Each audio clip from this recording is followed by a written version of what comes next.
Good afternoon, everybody. We're back with Rich Thomaselli, Hudson Valley Sports Report podcast. Um, with recent news of high school football being given the okay to start, a couple schools are currently opting out early. Um, Rich, can you get us up to date on some of that? Yeah, well, welcome everybody. Thank you again for tuning in. This is our third podcast, third of many. We hope that'll be weekly on a more consistent basis on usually on Fridays, and we'll start incorporating guests. We wanted to get up to speed with everything and the technology, and I'm leaving that all to Fast Eddie over there because he knows what he's doing, and I don't. Thank God I have a 20-year-old and a 16-year-old who I can call and say, this thing on the computer is not working. Let me catch everybody up to date here. A couple things I want to talk about today. One is we'll get to that last. One is the Renegades have a schedule out for the new season and their new affiliation with the New York Yankees. Another thing I want to talk about is the winter sports season, which has started. There are games going on, but with all the snow, um, I wish Section 9 would change its mind about when its end date is going to be for the winter sports season because it's canceling a lot of events already. And we'll talk about that. But first, I wanted to lead off with something that's made me kind of disillusioned, angry, heartbroken again for all our great student athletes out there. And that was the news this week that two schools in Section 9 have decided to opt out of football. One was Saugerties, and the other one was New Paltz, and that just happened yesterday, Thursday, February the 18th. The news started to trickle out from Wednesday, the previous evening's board meeting. Um, there's been a lot of stuff going all over social media, a lot of which when I wrote my initial story that I did not print. Some of the stuff we can certainly discuss here between Eddie and I, and I'll caution you ahead of time. I'll probably use a lot of disclaimers about allegedly this happened or allegedly that happened. But the bottom line is there's not going to be any football at New Paltz, and that's a shame. It's a great program. It's a winning program. Coach Tom Tegler has been there for years. He's got a sectional championship under his belt. And basically, this is the bottom line. The board met on Wednesday night, and although there's some speculation about whether or not there was even a vote, at the end of the meeting, the board president announced that we're not playing football this year. So there were a lot of reasons thrown about, one of which allegedly was too much snow on the field. Let's start with that. Eddie, you and I both know, in Green Bay, they pay the local people $10 an hour to come out and shovel out a 60 or 70,000 seat stadium. So to me, and forgive me, this is how angry I am. If that's one of the reasons why they're not having football, that's bullshit. Yeah, I mean that's probably the lamest excuse that I've heard for a season not taking place, probably in the country. And I get it; it's just one of the excuses, but you know what I'm talking about. I mean, Yes, yeah. I mean, they're just looking. To me, that sounds like they're looking for reasons not to say, we're not going to have a season you know, because of everything going on. That right. they're looking for a reason not to do this. They're saying we don't have turf field, we can't plow off the field like other schools can plow off their fields. We'll destroy our field. We were talking earlier before we came on. You know as well as I do. You can call these kids up in a half an hour, maybe an hour from now. I'll actually say 45 minutes from now, and you'd have 30 of them up there with shovels, Oh, shoveling off that field so they can play football. absolutely. You could start have to shovel per se. They can turn the shovels around. They can drag it backwards. So they're not ripping up the grass and the turf. I do understand. The way if that's one of the reasons, I do understand the concerns of the maintenance people or the grounds people. But if that's one of the reasons, I mean, wow, that just leaves a lot to be desired. And like we said, I know for a fact. I mean, it's been done before. When we've gotten late season snowstorms, Arlington's lacrosse program, Arlington High School, the lacrosse kids have come out and shoveled that field. Yes, I get it. It's turf. I understand. But nonetheless, they want to play. So they got their butts out there and they shoveled everything off, and they did a Yeah, tremendous job. this is just an excuse by New Paltz just to not have a football season. It's plain and simple. I mean, you can see it. Yeah, and some of the other reasons are, let's talk about another one of the alleged reasons was that the doctor who handles the district said with everything going on, he doesn't think it's a prudent idea to have football, which was classified as a high risk sport, as was volleyball. Now, I'll fight to the death. We've talked about this before. Why volleyball is a high risk sport? The only thing I can think of is that it's played indoors. The kids are fairly close to each other on the court. I get that. But if you're going to approve volleyball as they did and not football, I've got a problem with that. And moreover, as some in social media are speculating, this doctor also handles Rondout Valley and Ellenville. Well, Rondout Valley and Ellenville are playing. Which he approved to play. Right. He gave his blessing for those two schools to play football, but according to New Paltz Board of Education, would not give New Paltz his blessing to play football. Well, if that's true, I don't understand why that would happen. Now, let me preface this, folks, by telling you at this exact moment, we're recording this at about 4:00 on Friday. At this exact moment, I still have not heard back in more than 24 hours from the New Paltz superintendent, the board president, and their athletic director. Now, to me, that says a lot. When you're supposed to be representing the school district in your various capacities, if you're not dealing with the media, and I'm not getting up on a soapbox here saying, we're wrong, the media was wrong, you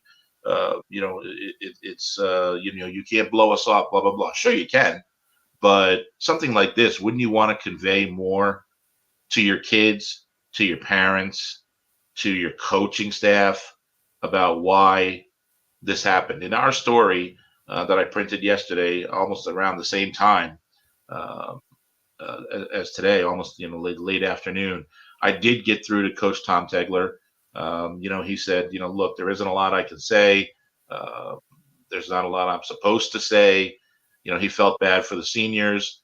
And one of the things he talked about, Eddie, and you and I were talking about it off air a little bit, is the timing. It's 11 days before you're supposed to start practice. 11 days. You mean to tell me that the board meets every 2 weeks or so? This wasn't a topic of discussion, or should have been 2 weeks ago at whatever their most recent meeting was? Well, 2 weeks ago, we didn't have 2 feet of snow on the football field, so they really didn't have an excuse to use. I get that, but like we just said, that's a pretty bogus excuse, though. I agree. That's I'm saying it in jest, but it's, I don't know. I think it's very poor on the Board of Education in New Paltz that this is the route they've taken and these are the reasons they've given. Yeah, I mean it's very disingenuous.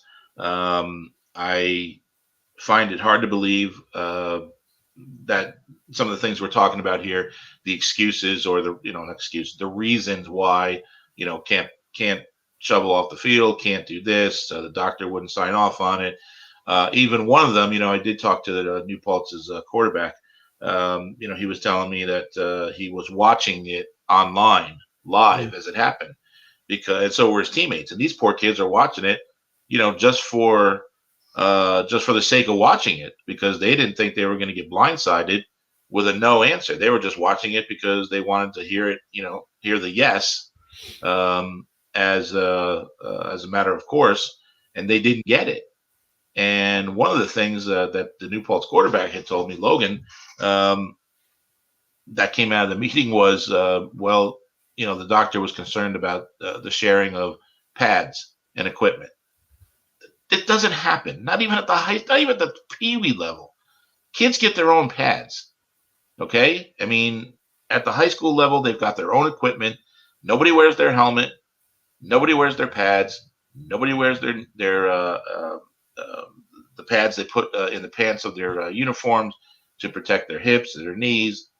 It's mind-boggling if that is another reason, because that again would just be an excuse. I agree. I mean, I agree 100%. They're looking for reasons not to have the season. Listen, if you don't want to have the season, come out and say, we're not comfortable with it. We don't want to put our kids at risk, and we're just not going to have the season this year. We're just going to skip it, and we're going to resume spring sports, and we'll go from there. Yeah, exactly. Yeah, And why would you? Yeah, if you don't want the season, why wouldn't you come out and just say, look, we don't think it's prudent to have this season.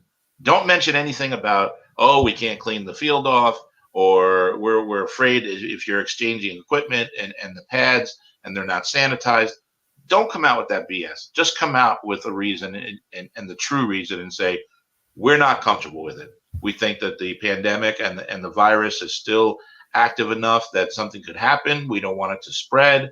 But again, if they approved volleyball, where the kids are still also fairly close. Look, they're not banging heads and they're not up against each other like football. I get that. But if you're worried about some sort of super spreader type thing, volleyball's got kids who, hey, on one rally, every single kid on that court could touch the ball. So, just come out and say it. Just own up to it and just say, well, we decided we don't want it. We're not comfortable with it. The doctor's not comfortable with it. We follow his advice, and we're going to go from there. Don't try to mitigate it by saying something stupid like we can't clean the field off or whatever. And my problem is, don't say the doctor's not comfortable with it. That's not a legitimate reason. Not when he gave permission to 2 other schools, or gave his blessing to 2 other schools so they could play football. Right. I get that. And I wonder, I wonder, here's my thought. You tell me what you think. If it's true that he did sign off on Rondout Valley and Ellenville, those are 2 very small school districts. In fact, Ellenville is now down playing 8-man football instead of the traditional 11-on-11. So I wonder if that factored into it. Do you think? Is that a circumstance that these are, those programs are not nearly as big as a Class A school like New Paltz? I mean, it's possible, but the problem is they're leaving us to speculation, because right, exactly, we weren't given a reason other than we can't get the snow off the field. And right, you know what, Eddie, you are exactly right. You're leaving this out for speculation to people like us, to the community, to the players, to their families, to their supporters, and that's probably even worse than just coming out and saying the reason. We're not having football. We made a decision. I'm sorry. That's our decision. I'd respect you more if you came out and said that. Absolutely. Instead of dancing around it. Again, I probably wouldn't agree with the decision, but I respect you for coming out and saying that this is the reason why we're not doing it. Exactly. You may still disagree with it, but if they had just done it in a fashion that was upfront and honest, without couching their response, so to speak, it would have been a lot better. Yeah. Would have been a lot better. Now, on the other hand, we started talking about this with basketball, wrestling. We were kind of hesitant on saying, schools are going to play, schools are not going to play. And then a large amount of schools decided not to play basketball, wrestling, stuff like that. Do you think a bunch of other schools are going to jump in line with this and say, you know what, we're just not going to do it either? I think set the bar, and now, you know what, we're just not going to do it either.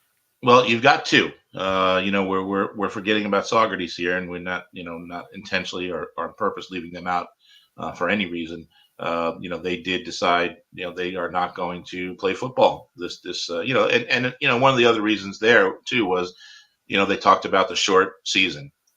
Is it worth it? Okay, that's an okay argument. That's a good argument. Okay. Another reason, and a very, very legitimate argument, and one that I've made, for my own son in his school district, they still aren't, they're allowed to play. They're going to start practice on March 1st, but they've got a game on March 12th. I can tell you right now, my son is built like a brick, but from a cardio standpoint, I'm not sure if he's ready. So are you going to get these kids hurt by starting practice on the 1st and having a game on the 12th after having not played a football game since what? The end of 2019? And having to get in the mandatory 10 practices for every Right. player. And God knows what the weather's going to be. I mean, we got more snow coming Monday. Yeah. Who knows what's going to go on next month? So I understand. Yeah, I understand that. I understand those two things are to me are quite legitimate. It's a short season. Do you want to risk getting the kids hurt? And along those lines of getting the kids hurt, are we ready? Are these kids physically ready to play football? Not everybody. This was a school district by district or superintendent by superintendent thing to to decide whether or not they were going to have off-season workouts. Now, not everybody has been able to do that. Some schools over in Section 9 did. I think Monroe Woodbury is one of them. And I may be wrong there, but I do know there was one or two schools over in Section 9 that were allowed to work out in the off season. So they're ready to go cardio wise. These kids have been running and sprinting and doing some mock 7-on-7 drills, that sort of thing. But is everybody else ready? I'm not sure. I don't think so. They'll kind of build into that as the season goes along. So yes, I do understand if those are your reasons, at least two of them anyway, why you're not going to play football. But I just, again, the whole timing thing, and to get back to your original thought there, Eddie. Yeah, I mean, now that Saugerties and New Paltz have done it, two schools. Even Tom Tegler said, and I believe his quote was in the Middletown paper.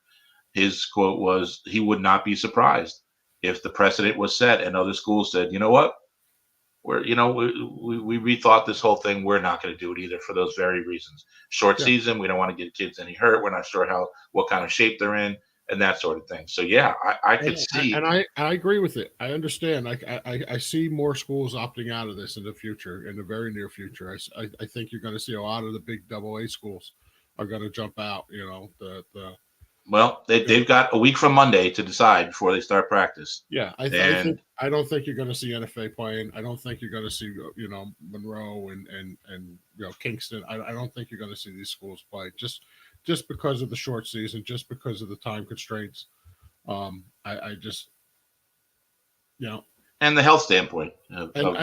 Right, exactly, and making sure your kids don't get hurt and don't get sick. I mean, by all means, I understand that. I don't necessarily agree with all of it, as far as the COVID reasons, I don't think it's all that bad.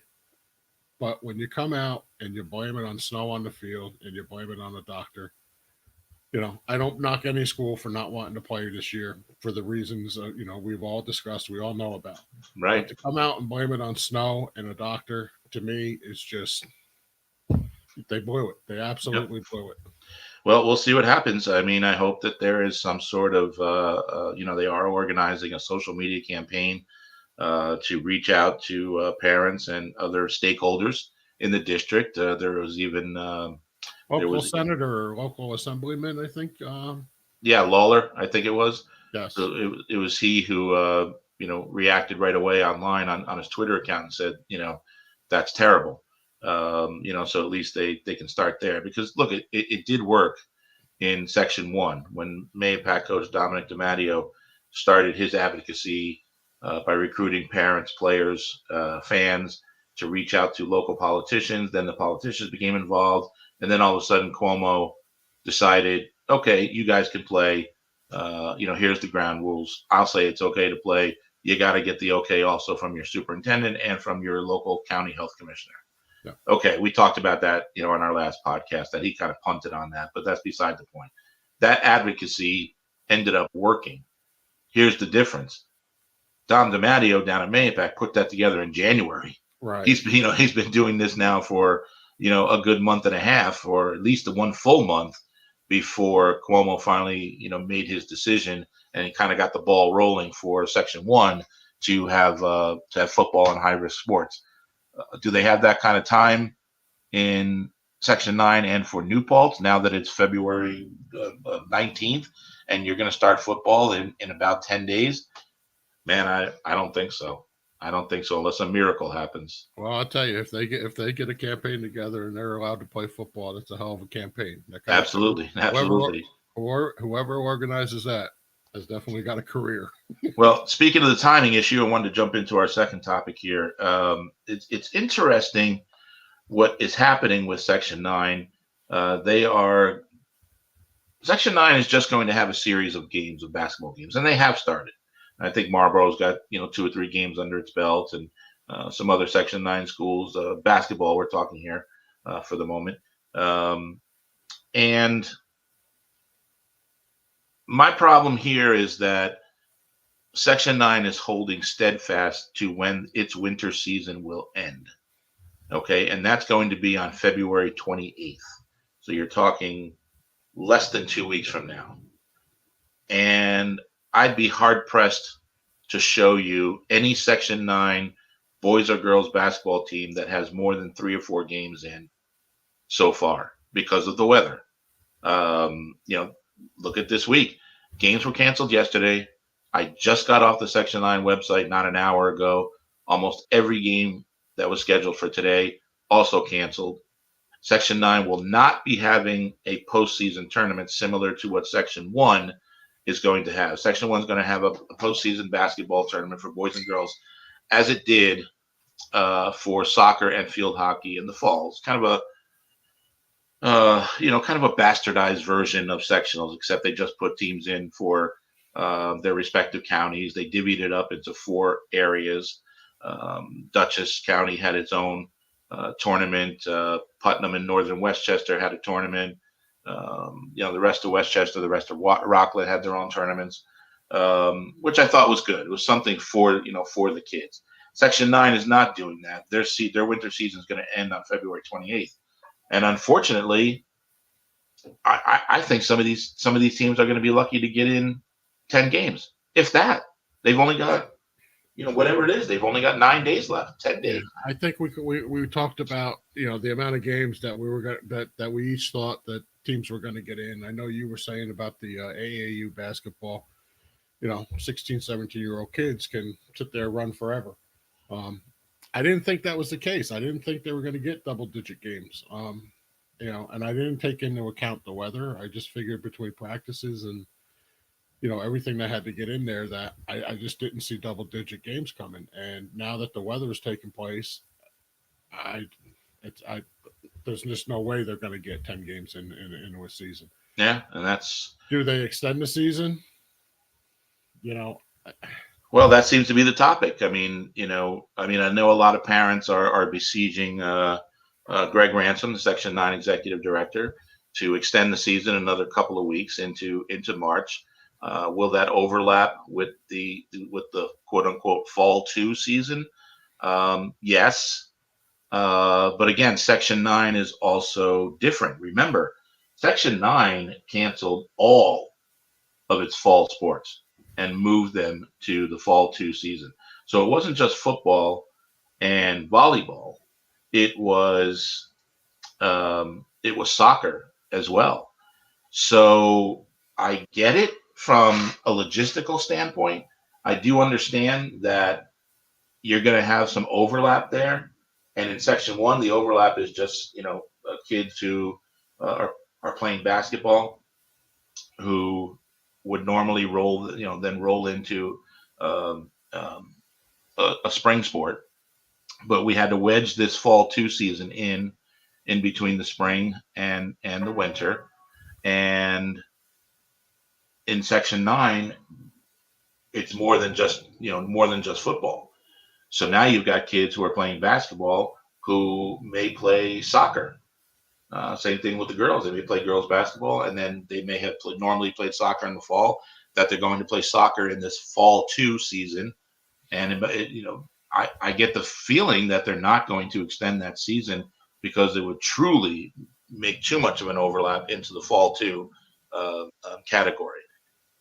That's a tough call, man. Again, with the weather, which you can never account for, but it's been, not unprecedented, but certainly extraordinary, especially this month. I mean, we went pretty much from, all of December and January with, one storm, maybe a small second one.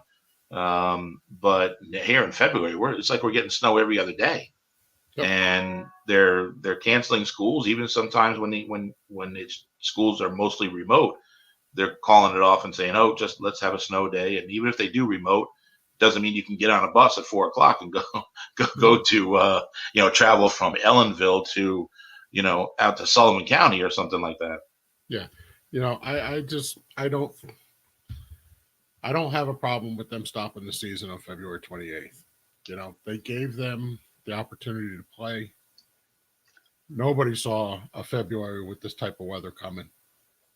Unfortunately, it limits the games. Schools canceled. We tried to give you a season as best we could. See, that's one place I'll disagree with you. I think they should have had some sort of contingency plan for this, because it's all well and good to say, listen, we did our best. We tried to give you a season. We gave you a season. You ended up playing 6 games or 8 games.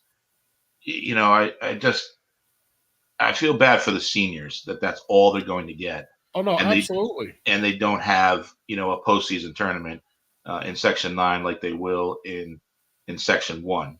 At least in Section 1, some of these kids are, they're going to be able to go get their Letterman's jacket, and it's going to say on the back, Dutchess County champions, like like Beacon Soccer, for instance.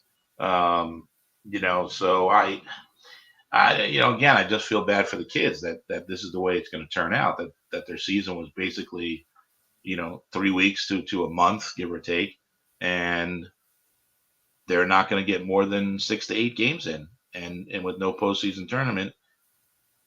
I hope most of them are playing another sport so they can kind of roll into another sport and keep playing and stay active and not be thinking about this. But not everybody. There's some kids who are basketball only, and this is all they're going to get.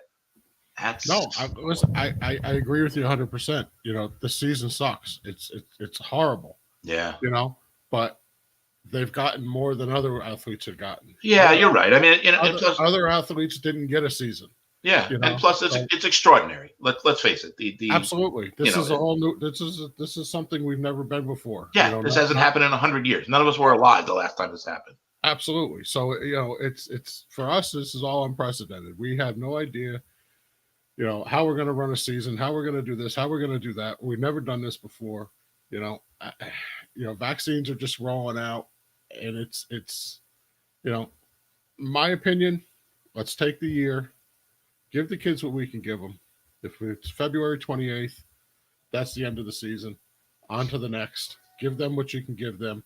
Get through this year. Get the vaccines out. Get the immunity out there. Right. And then, you know what? January next year, let's give it a shot again. Yeah, hopefully in this fall even that you come back normal. That right, football, we'll start at the end of August, as will, volleyball and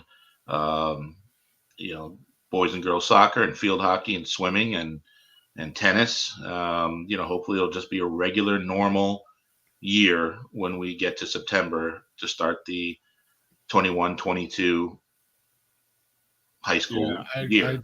I don't think we see normal as we knew normal anymore. I think so. There's going to be a lot of things that that stay the same. I think you and I have discussed this before, that there's some things that we've done in this country to help mitigate the spread of the virus. It could go away 100%, but I still think you're going to see a lot of things. I think one of the things you and I mentioned, either last podcast or the first one, was the virus can go away 100%, but I doubt very highly you're going to see them backtrack on, for instance, wearing your mask on an airplane, right, or in the airport. I think that's going to stay. I was talking to my wife about it the other day, and I always question, you see the news, you look at the clips from China, you see everybody wearing a mask. Right. 3, 4, 5 years ago they're wearing masks. Yes. I'm like, what's going on? Why has everybody got a mask on? And you know what? Here we are. And again, I, like you said, we discussed this before. I don't think masks go away. Nope. I think they're here to stay. I don't think masks go away. I don't think restaurants get back to 100% capacity. And I mean, let's face it, there's maybe not around here, but you know, you ever take your loved one to dinner in New York City, you're on top of the next person. I mean, you are, You're pretty much eating at the same table with you're them. eating at the same table. You can carry on the same conversation, and of course, the one thing I love about where we live, of the many things about being in the Hudson Valley is, Yep. It's close enough to get to New York, which I absolutely adore, but far enough away that we don't practice too many of the things that go on down there. Like for instance, in restaurants where your tables are on top of each other, where they are on a clock, man. They are, that table should be turned over in an hour and 10 minutes. And Absolutely. if you're still lingering down there, oh my God, do you get the death stare? So, but I still, that again, that's one of the things I don't think is going to ever come back. Like mask on an airplane is going to stay, short of 100% capacity, whether that's 50 or 75. I think they're going to make restaurants kind of spread out a little more. I think locally you'll see restaurants opening up to probably about 100% up here. Well, I hope so. I mean, New I York, hope New York that City, happens. I agree with you. I don't see that happening. But yeah, I mean, I hope it happens because I hope that we got off subject slightly, but not really. The point is, we hope that all of this comes back for the next full high school season, starting in September, really August, when they're supposed to start, the first of official practice. Right. So, I guess we'll see what happens. I'm hoping that the spring season brings, warm weather, because that did kind of mitigate the virus last summer. Obviously, a lot of cases went down. The heat, kind of, kills off the virus. And hopefully we'll see that happen throughout the baseball, softball season when that comes up at some point in April for our local high schools. And speaking of baseball, it's one of the things I wanted to wrap up with. The Renegades, we haven't talked much about them, but our local minor league baseball team has graduated after 27 years. They are no longer a short season, bottom of the rung Class A farm team. They are now a high Class A team, which means they're playing 140 games as opposed to 76, I think it was. And affiliated with the best team in baseball. And now they are, instead of being a Tampa Bay Rays franchise, which hasn't been a bad thing. I mean, they were in the World Series last year, and they've been a really good franchise, the last half dozen years or so. They are now affiliated with the New York Yankees, and that alone is going to be a big thing for the Renegades. But they did release their schedule, and thankfully it wasn't dramatically impacted by COVID-19. Normally, long season or high Class A minor leagues would start around the same time that the major leagues start, in the beginning of April. That will not happen this year. The Renegades will start play on May 4th. Instead of playing 140 games and 70 at home, they will play 100 for this year only. Hopefully, knock wood, for this season only, they will play 120 games, 60 at home and 60 on the road.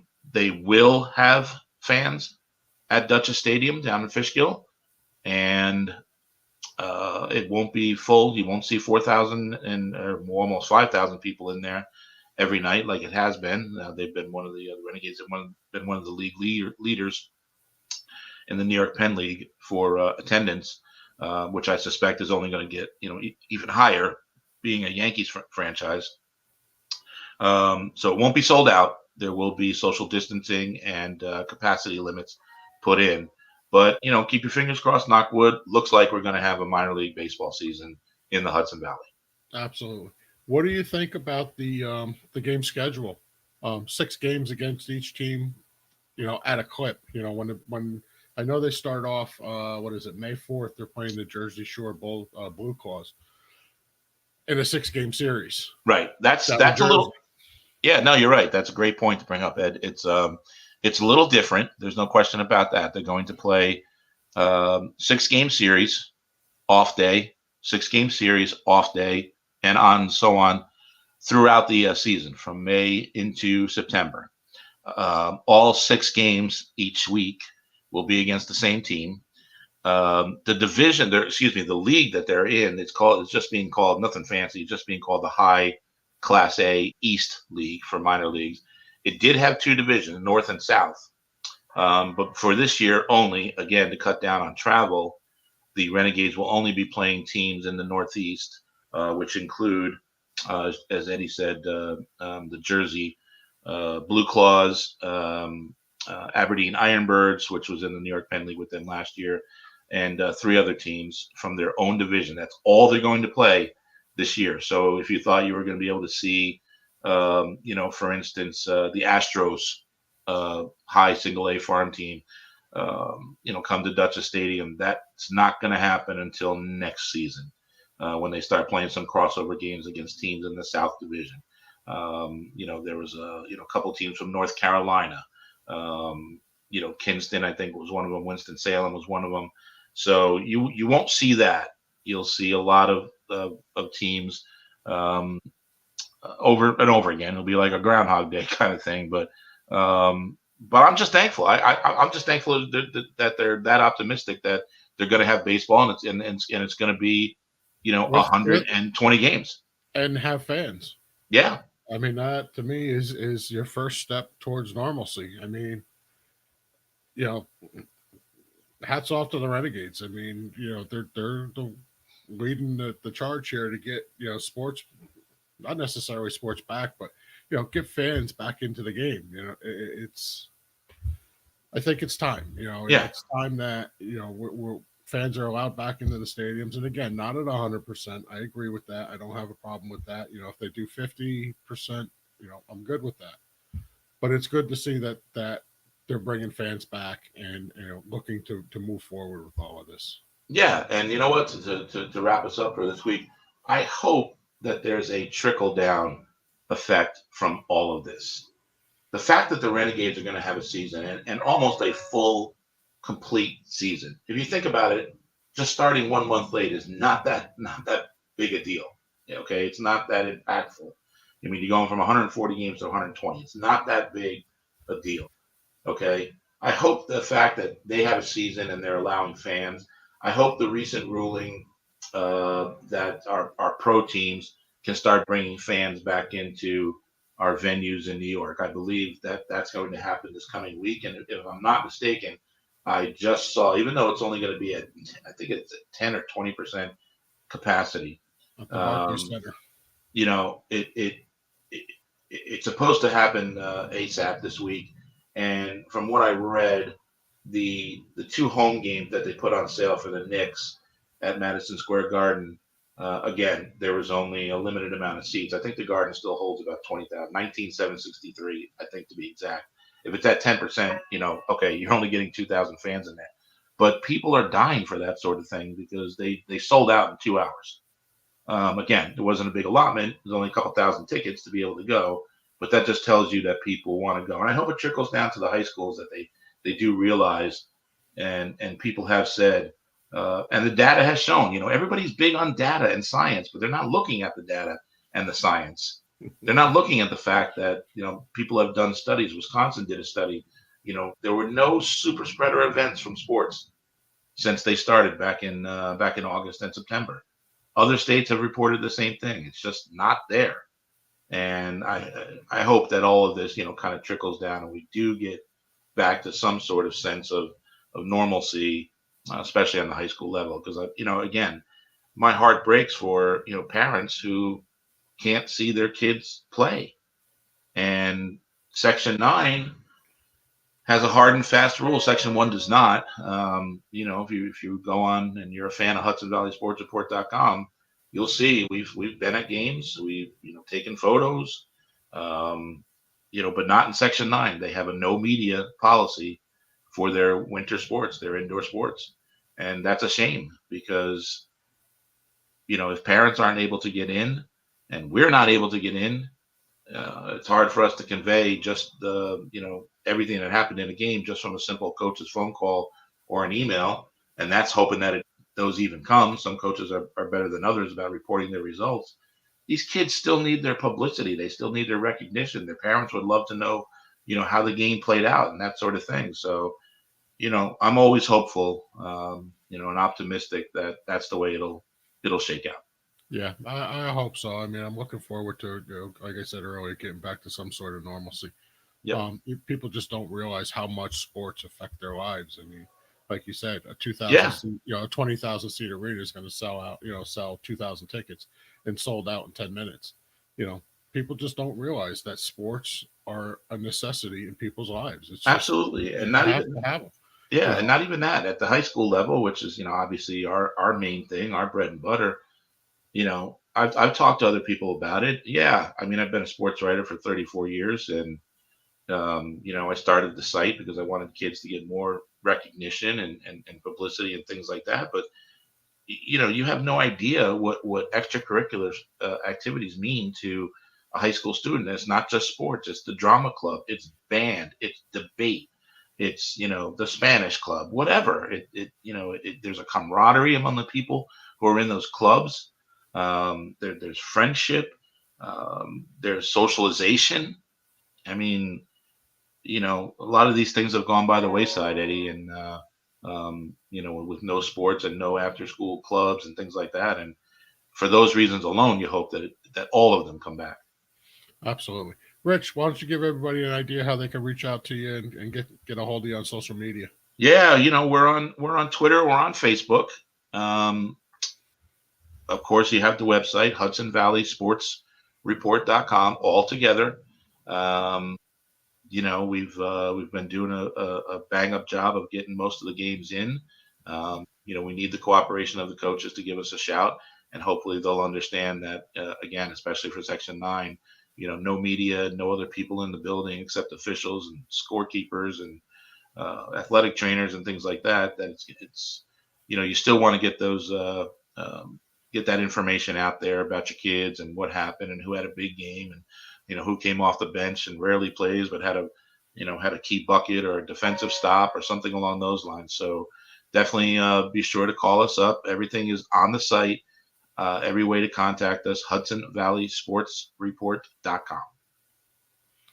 All right. Thanks, Rich. Thanks, everybody, for listening. We'll be back next week, Friday. Tune in then.